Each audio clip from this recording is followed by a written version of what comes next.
The foreign exchange market, Forex or FX, is the market where the currencies are traded, and the daily turnover of this market is more than 5 trillion USD. This is the biggest and most liquid financial market. When you buy US dollars with British pounds, you are in fact buying shares of the US economy, expecting the US economy to outperform the UK economy. In short, the main task of a forex trader is to buy a currency pair when exchange rates are expected to rise in the future, then sell a currency pair when its exchange rate is expected to fall. Currency pairs fall into three groups: majors, crosses, and exotics. Majors have high liquidity and represent developed economies such as USD or Euro. Majors have high liquidity and low spread, which gives them predictability, while others have smaller market caps and higher volatility. When choosing the best currency, focus on fundamental things such as predictability, volatility, and other crucial aspects. It is advisable to trade with one currency pair instead of many. Focusing on one or two instruments at most gives better results and greater knowledge of successful trading. Focusing on the major most traded currencies will help you greatly to understand trading in Forex in the long run. Pip stands for point in percentage and represents a tiny measure of the change in a currency pair in the Forex market. It is a standardized unit and the smallest amount by which a currency quote can change. Leverage.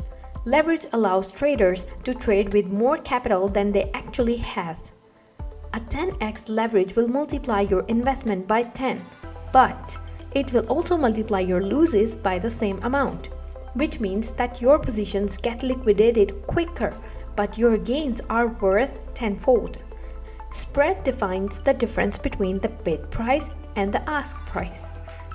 For example, we can take Euro USD is equal to 1.2500 by 03. where the spread is 0.0003 or 3 pips. These differences seem very small, but even the smallest change in the spread can make thousands of dollars in profit or loss, thanks to leverage trading. Traders are divided into two groups, bulls and bears. A bullish trader expects the price of an asset to keep rising.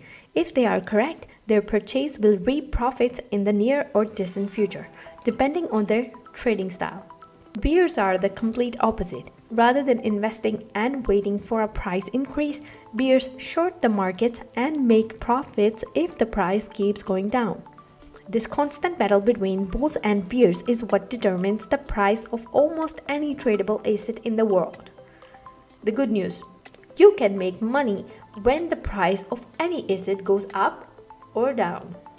Three most popular types of price charts. A simple line chart draws a line from one closing price to the next closing price. By drawing a line between two closing prices, you can determine the trend the price is taking. If the trend is moving downwards, the price is under selling pressure.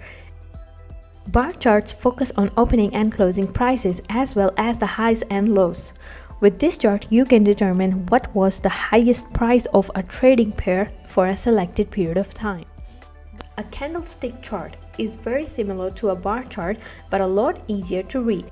It also uses a vertical line as an indicator, shows the highs and lows for a selected time period. Central banks, interest rates, quantitative easing, national economy, GDP, inflation, deflation, trade balance reports, employment statistics, politics, stability of government, public statements, change of officials, military conflicts. In Forex, all information is transparent and instantly available, and therefore trading decisions are based on real facts, and not just inside information like in the case of the stock market. Also, economic factors like the interest rates and inflation are accurately and instantly released by reliable resources like Reuters, Economist, Bloomberg, etc., but also from governmental agencies. Economic data can really cause market fluctuations, and Forex brokers can take advantage of the situation to realize a profit.